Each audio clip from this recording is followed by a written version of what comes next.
Out of bonds, into gold. That has been the big trade in markets lately. But behind the scenes, a lot more is going on. Investors are in the midst of a wholesale reevaluation of risk and reward, with everything from politics to economics to just plain normalization driving the action on my screen and yours. So, what do you do as an investor? What fixed income risks could you be underappreciating in your portfolio, and how can you avoid them? Which commodities opportunities look the most attractive, and how can you capitalize on them? As for the S&P, is there a handful of indicators out there warning of rougher times ahead? I cover all that ground and more in this week's MoneyShow MoneyMasters Podcast. Joining me are two all-new podcast guests, Nancy Davis, Managing Partner and CIO at Quadratic Capital Management, and Mike McGlone, Senior Macro Strategist at Bloomberg Intelligence. Thank you both for joining me to talk today. Well, thank you both for joining me. We've been fortunate enough to have you both on various Money Show events in person and on the online platform. But we haven't done the Money Show podcast before. So just for somebody who may not have seen one of your presentations in the past, why don't we start with you briefly talking a little bit about your background and what it is you do. And we'll start with you, Nancy, and then roll over to Mike. Well, thanks for having me on your podcast today. I'm a big fan of the Money Show, and it's great to be your guest. I'm Nancy Davis. I'm the founder of Quadratic Capital. I founded the firm in 2013, and I am the portfolio manager for the IVOL and BNDD ETFs. So two ETFs, one's inflation, one's deflation. And briefly, before I started my own firm 12 years ago, I spent the majority of my career at Goldman Sachs. I was there for about a decade. Perfect. Okay. Mike, how about you? Well, hello, a senior commodities strategist, Bloomberg Intelligence. And again, I love the Money Show, echoing Nancy. I'm excited to be on. So thanks for having me.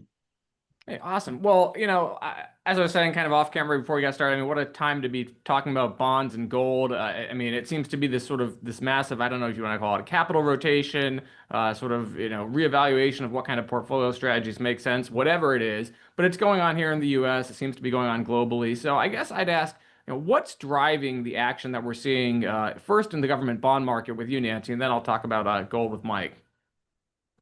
Well, it's definitely an interesting time in the bond market because, maybe if we can back up a little bit, Sure. coming out of the pandemic, obviously in 2020, the Fed took kind of emergency measures in terms of increasing QE purchases. We did more QE in, a 9-week span than we had done in the prior 9 years to combat the global shutdown. And then we had a lot of supply chain pressures with the world shutting down, and obviously inflation was taking off. I think what happened then was the Fed was in a, remember we're not even thinking about raising rates mentality. And then we had extremely high inflation prints, and Powell went from, not even thinking about raising rates to hiking. And we actually had, in about a 12-month period, the fastest and sharpest hiking cycle, even more Volcker than Volcker himself. And that, I think a lot of people in the bond market were really worried that the Fed hiking rates was going to kill the economy. And the solution, better, right or wrong, we can discuss this later in the podcast, but the decision was buy 10-year bonds. And I think that's one thing I always try to caution people is there is no safe haven asset out there. 10-year treasury might be in your MBA class or CFA, the risk-free rate, but all investing involves risk, and including treasuries. And then because a lot of people were buying 10-year, that caused the yield curve to invert. So the yield curve was inverted for the longest and lowest it's ever been, not just in our lifetime, but in the history of financial markets. And so the yield curve inverted for 3 years. And now we are kind of coming into, next month or actually this month, now we're in September, where everyone's kind of expecting the Fed to start cutting rates again. And I think the question is, what is that going to do to commodity prices, to real rates, to the bond market? Will the term premia continue to normalize or not? So it's a pretty exciting time, but definitely unprecedented in terms of the measures that were taken, the hiking cycle, and then also kind of the complacency, I would say, that is around inflation markets even right now. Great, got it. Mike, I guess that's what Nancy did there to sort of set the stage is a great thing. And on the commodity side, in precious metals and gold particularly, I mean, we're talking gold's hitting new all-time highs this week, but it's not like this rally just started, right? I mean, we've been seeing precious metals in sort of a powerful bull trend for some time. What are some of the things that are driving that, and kind of what's your take on how we got here? Well, the most simplistic way to look at it is the gold market absolutely loves President Trump. Every time he opens his mouth, I try to sense the market sometimes like a personality. The gold market smiles. So we're hitting record highs today. It's one of the best performing major assets for the year, running almost, it's approaching $3,600 an ounce. 3,500 was the key resistance that held for 6 months. Had that bull flag. It's breaking out higher. And now we're also heading to that high volatility time of year. Now, what got us here to me is less important than to where we're going, partly because that's my focus as a strategist. I let the journalists focus on what got us here. But I will mention the coup thief. Number one, I mentioned President Trump, the unlimited friendship between President Putin and President Xi, quite autocratic leaders. My editors don't let me say dictators, but so they're autocratic. In 2022, the world order shifted. And the key thing I like to point out as a strategist, you must be quite concerned. I am quite concerned on for 8 years now that you look at gold is the great denominator for all assets. It's the ancient store of value. But so for 8 years now, the S&P 500 total return is flatline versus gold. And now it's actually starting to tip lower. Gold's tipping higher versus S&P 500, way overdue for a little bit of reversion. Gold was very cheap versus S&P 500. Also, the Bloomberg Galaxy Crypto Index for almost 8 years is flatlined, and now it's actually starting to tip lower versus gold as we head to that higher volatility time of year. So let's keep up key facts. What's happened since President Trump was elected? When he was elected, the 200-day moving average of the VIX Volatility Index was running around 15%. Now it's closer to 20%. The average for this year is 20%. I think it's going there. It's just a matter of time. The question is, does it stay above it? We're heading towards that time of year where I like to say in September, October, November, you can have years happen in months in markets. So what I see from a commodity standpoint with crude oil collapsing, getting down hard, and going down hard as the world does not, the demand pull's not there, supply's coming on, and gold taking off. That's a really bad sign from a global economic standpoint, and it makes sense. The world's facing significant tariffs from the world's largest demand pull goods importer. It's a shift in the world order. Thank you to Mr. Trump, and gold loves it. So looking forward, to me, what matters is I think it's a matter of time that gold gets to $4,000 an ounce, and the key catalyst for that could be just a little bit of back and full in the stock market. So let's remember the total market capitalization of the S&P 500 is the U.S. stock market is approaching $70 trillion. That's 2.2 times GDP. That's the highest since 1929. It's also about the highest ever versus the rest of the world. So to me, that's what gold's figuring out. And what we're seeing now, and with this, what's happening in gold, why I'm still bullish, we're seeing significant inflows in gold ETF holdings. That's after 4 years outflows, and central banks are still buying. And that's a very rare thing to happen in the summer when volatility was very low. Now the volatility is picking up a little bit. I think what's happening in gold market is prudent investors are seeing diversification, seeing an alternative, and Nancy mentioned bonds are an issue. So I'll also mention one thing about U.S. Treasury. Right now, the Treasury 10-year notes at 4.23%. In China, it's 1.77%. At the end of last year, it's 4.46. So it's still dropping. And to investors in bonds and treasuries, the Bloomberg Aggregate Treasury Index is up about 4% this year. So I ended last year saying you should be overweight gold, and I stick with that strategy. Fair enough. Nancy, I want to talk a little bit about what the Trump administration's been doing with the Fed, and kind of that idea that if you're threatening the Fed's independence, that's going to be an issue for bonds, and that may be driving some of what we're seeing in gold. Any thoughts on that? How do you think that plays out, especially now that we're not too far away from what is likely to be a 25 basis point cut from the Fed later this month? Yeah, I think that's a lot of rhetoric from bond vigilantes. Normally, if you go back to, even starting in the 20s, when you can get the shape of the yield curve, you can see typically the yield curve is trading around 100 basis points on average.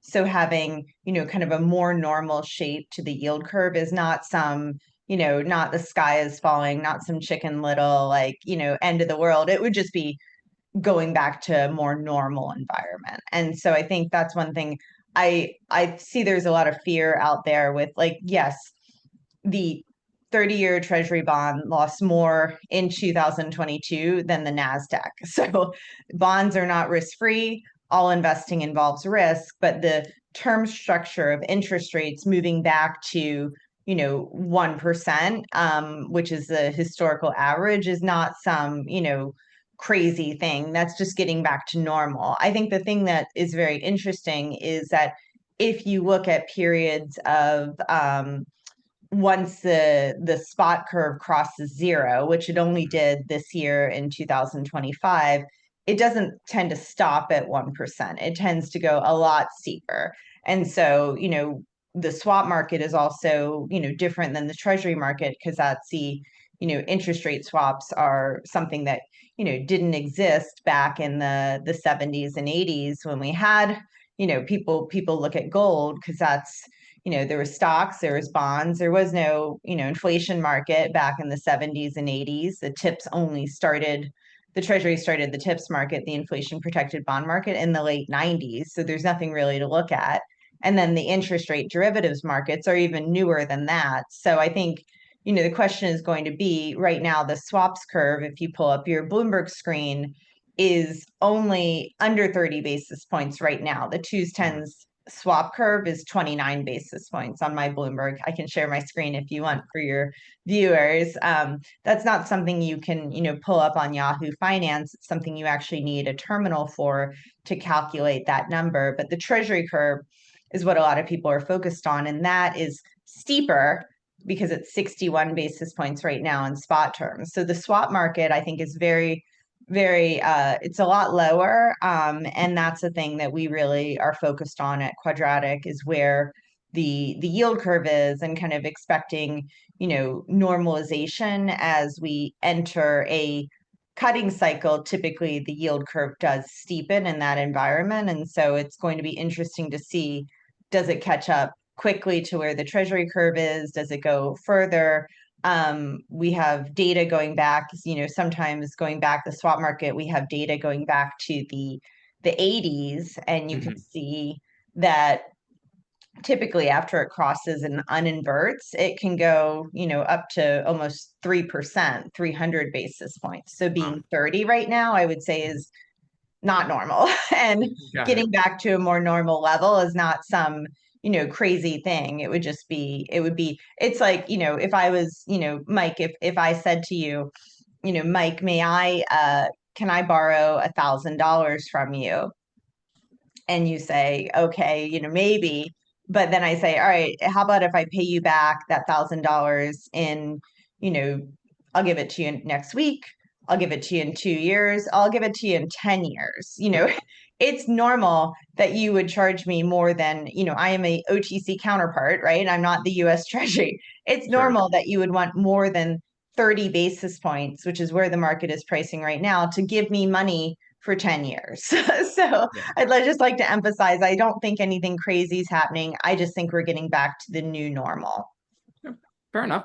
Mike, I want to ask you, the interplay between gold, the commodity, versus some of the equities that track it, and even silver, since we're broadening the discussion a little bit. I know early on in this stage, some of the people I've talked to that are gold specialists said, oh, it's all central bank buying, and that's why you didn't see much more participation in other metals or the equities. Now we've clearly seen some of that catch up. So I'm wondering, what that tells you about where we are in this bull market. Do you evaluate that, and do you have any thoughts on the fact that it seems to be broadening out versus just the metal itself, like maybe a year or 18 months ago? Well, I'm glad you went there, Mike, because I think it's a key thing to mention. There's 4 precious metals: gold, silver, platinum, palladium, and gold is beta in the space, and gold's driving everything. Just in May, the ratio between gold and platinum was the highest in our database in 40 years. So platinum was really cheap. Now platinum's caught up. People are finding that, you can use platinum as jewelry, certainly in China. Silver, same thing. Silver was just the cheapest versus gold. That ratio, the gold silver ratio, was well over 100. Remember when the average historically was 16. And 100 gold to silver ratio, every time it pops up there, usually means global recession is not a good sign. Now it's down around 86. So what's happening in the precious metals is everything's catching up to gold. And yes, central banks are significant buyers. World Gold Council puts great data on this. It's been one of my key points for a couple of years. I'm saying when you have the deepest pockets on the planet, buying an asset for good reason, you buy that asset, and that's gold. And so for the last 3 years, according to World Gold Council, central banks have bought about 1,000 tons a year. That's like 2 to 3x the average of the last 10 years. And yes, of course, they're curtailing a little bit. Prices are getting higher. They're not buying silver or any other assets. They're buying gold because it's been, because of issues with the dollar. But that's significant. The key thing that's really happened this year is the ETFs have flipped to inflows. And sorry about my mother's phone. She actually has an old landline. It's wonderful. I love it. And I don't want to mess with it because she's getting a lot of phone calls. But so that's what's happening. The question is what stops it. So the key thing that relates from the World Gold Council is they pointed out that we haven't seen that typical responsive response in supply. Usually we get recycling kick in. That's not really kicked in yet. So I look at it as a pretty raging bull market. I'm really afraid. Now, this is happening with S&P 500 up about 10% this year. It's also happening with Bitcoin was up about 30% this year. Digital gold, the alternative. I mean, I've been with a lot of family this week, and you meet an average 30-something. They don't even know. That's called boomerangs gold. I mean, I just love that term. I introduced it to the Bloomberg terminal a few years ago because crypto people love it. And most people on Bloomberg is dancing, but haven't heard it. So I just love that term. But it's significant what's happening. It's going back a little bit to the old school, looking for solid stores of investment as we have issues with bond yields going up around the world, major deficit spending. And then we also look, I cannot talk about gold anymore without looking at what's happening in cryptos. I mentioned gold. There's 4 of them, 4 precious metals. There's 21 million cryptocurrencies now. In 2009, there was 1. And I can see Nancy smiling because we all know what that means. Unlimited supply, massive speculation. Yes, it's wonderful to make a lot of money in cryptos. But I think what's happening now is we're going to have some reckoning coming in. I think there's a good risk that a lot of these cryptos are going to lop off a zero. And what's worth $4 trillion now will go down to 1 or 2. And gold will continue advancing as we have a normal reversion of risk assets. And all that is predicated on the back of, number one thing I like to end with, the key thing to remember is gold's a risk off, negatively or either zero or negatively correlated to the S&P 500 over time. And it's negatively correlated lately, 100-day basis or so, depending how far back you go. Cryptos are completely, very positively correlated risk on assets. And that's my point. That's what I'm looking afraid of as we head to fourth quarter. To get through a complete second term of Trump administration and have only 19% correction in the stock market go down and straight up, I think to look back in the future will be unlikely. So I think what's gold's figuring out is, we're going to have some backup in risk assets. Cryptos are the leaders. They'll probably continue to trickle lower. Bitcoin might have put in its high end. It's probably going to at least get to 100,000. And gold's just going to continue marching on, particularly if we have a normal backup. And that's why the bottom line for me is the stock market. It's at the point now it has to go up. Bitcoin has to go up. Copper has to go up because they've gone up so much. If they don't continue higher up, we're going to have deflation from inflation. So the key thing I want to point out is the deflation that's happening globally. Let's start with China.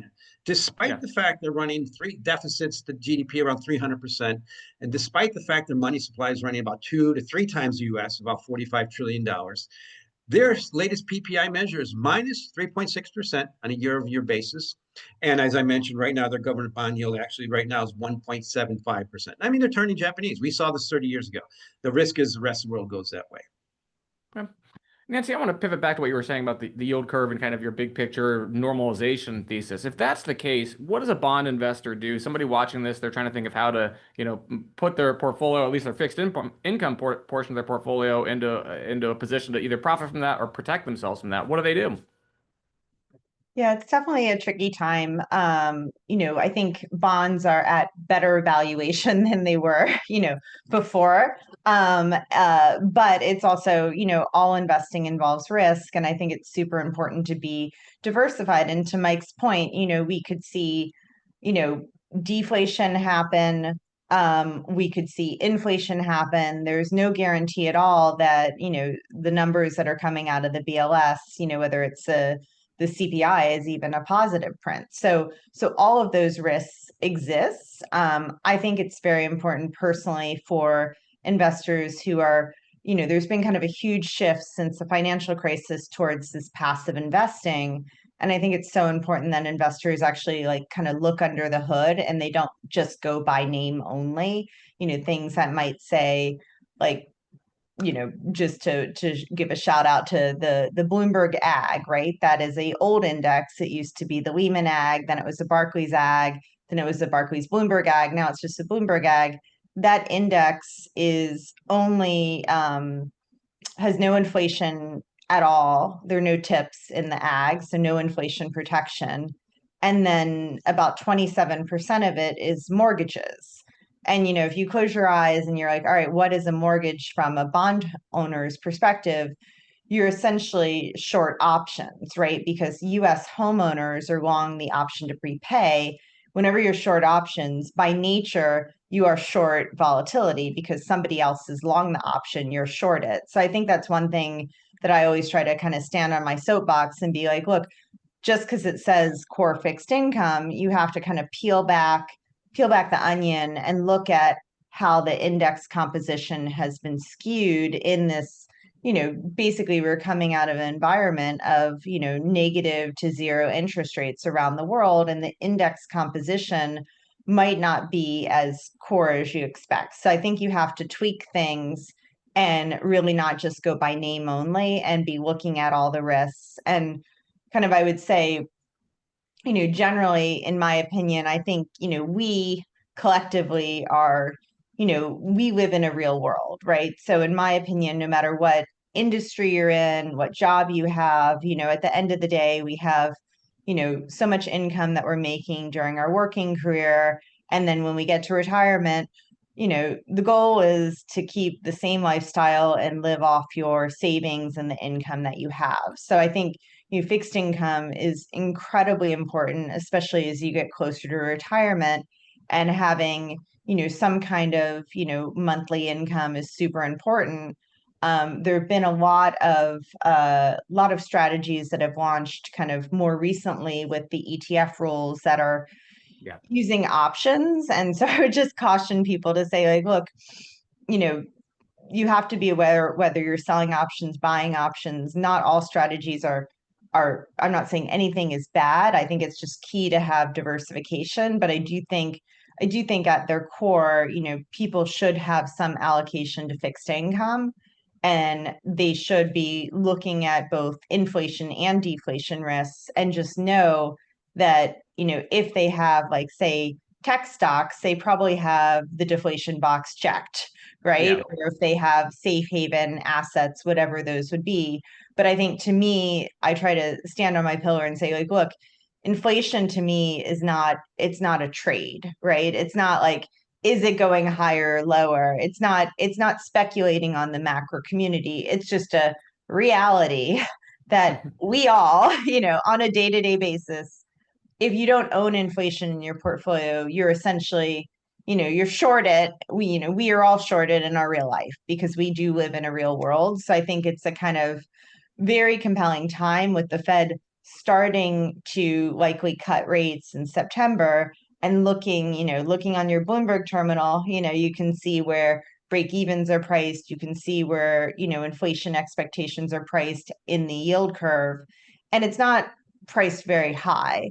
So I kind of feel like it's sort of to me, like almost a no-brainer to be like, look, that these bond portfolios have that embedded interest rate or fixed income short volatility because of mortgages. That there is no inflation inside of these core bond indices. And it's a good time, in my opinion, to add and complement, to not just be short volatility in your bond portfolio, which sounds kind of obvious, but I think a lot of people, you want to be like, didn't we learn anything? Because it's always, whether it's a savings and loan or everything, it's always short volatility that kind of gets people, right? That's the shocker. And so I think, given implied volatility is incredibly, it's fallen tremendously, especially in the rates market since Silicon Valley Bank. It seems like, why not try to diversify and just be prepared no matter what kind of, inflation, deflation, macro environment we're going to have. Fair enough. Mike, I just want to kind of, when I try and tie things up with a bow, I know you don't make recommendations like buy this or sell that, but it sounds like when I listen to your comments, you still seem pretty positive on gold. You seem a little bit more negative on the energy side or crude oil side of this, and equities, you'd be cautious, right? Is that a fair synopsis or anything that I'm missing there? Yes, well, I'd like to point out it's human nature to be reflective and focus on the last big trade. And I completely respect the fear of inflation. I point out severe deflation is happening in the second largest economy. There was some of us traded JGBs 30 years ago. I think Nancy might have been involved in that market. I don't know if you were too. I remember Japanese government bonds is what JGBs stand for. I say that because I was on a live TV program with a young Bloomberg anchor a couple years ago, and I said JGBs, and she said, what are those?" It's just when you grew up 30 years ago, that was a big deal. So what I'm worried about is the typical cycle of deflation after inflation. Now that everybody's focused on the risks of inflation, it's typical what happens. Now remember, we have an economy that's being pumped up. 25% of our economy now is deficit spending. Typically in the past, it was much less than that. We're running 6 to 7% GDP. Yeah, corporate profits will do well in that environment. We need to curtail that. We've heard this before. That's being reflected in the bond market. And at some point, the typical deflation is what I'm worried about. So I am very concerned that more than it was in 1999, which was a period I was doing very similar, looking similar. I was trading back then, and more than I was in 2007. Now, because this is the whole world now being subject to what's happening. And that's why I'm very concerned what gold is telling me. So if we end gold where it is about now versus crude oil, it'd be about a ratio of 55 barrels of WTI crude oil to 1 ounce of gold. You go back 100 years, the highest year end ever was 39. And one of those years was 1933. Obviously, we didn't use as much crude oil back then, but that was a severe deflationary period. Gold versus the commodity markets, the highest ever. The key thing that gold has been cheap against is the S&P 500. So you take the S&P 500 divided by gold, that ratio is just starting to turn back up. The ratio right now is about 5.55 S&P 500s. I think it's going to 1-to-1 versus gold, an ounce of gold. It's historically where it was. And the ratio that it looks right now looks very similar to what happened in 1972, 73 when Nixon took us off the gold standard in 71. So hopefully it's different this time. I don't think it will. And that's why I'm pointing out from a commodity standpoint, globally, this is recession kicking in. Is it going to get better? I don't know. When's the last time you saw a global GDP estimate was up? When's the last time you saw a global demand pull estimate for crude oil that was up? And what's it going to happen by the end of the year? So I think I'm really, I don't make recommendations, but I still point out I think gold's going to still be one of the best performing assets. And I'm not happy with that. I don't like when the rock beats stocks. But my question is what stops it? So I'll end with this. About in 2022, when crude oil was making that significant high, I used to have here, I made this call that the crude oil is going back down to 40. That's usually what it happens. We've never ended the year with crude oil above $100 a barrel. And typically ends around 60. So we're heading that way now. You see that global tilt. So I think crude oil is going to 40. Just a matter of time. The last 20 years we bottomed there. It's just a matter of time that you have to shut off that excess supply and demand. I think it's a matter of time gold gets to 4,000. And the number one catalyst that can accelerate these pre-existing trends is just a little backup in the stock market. We're up 10% in the year. It's a great year for the stock market. Another great year. But we all know it's the most expensive since when President Hoover was elected. And I'm just afraid Mr. Trump might have similar bad timing, unfortunately. So just point out facts of where things are and where they might be going. I appreciate it. I mean, we've covered a lot of ground, rock, stocks, bonds, yield curve, a little bit of everything. But that's why podcasts like this are great. I appreciate you both coming on. Nancy and Mike, thank you. Viewers, if you're watching this, you're going to learn a lot more of the strategy front, actionable ideas, updated thoughts from both of these speakers, Nancy and Mike, at the Money Show conference in Orlando. It's October 16th to 18th at the Omni Orlando Resort at Champions Gate. There's a link in the description here. You can check it out, see what the schedule is going to look like, and go ahead and reserve your spot there. Nancy, Mike, thanks again. Great discussion. Very interesting to see how things sort out in the back half of the year here. Thanks for having us on. Thank you.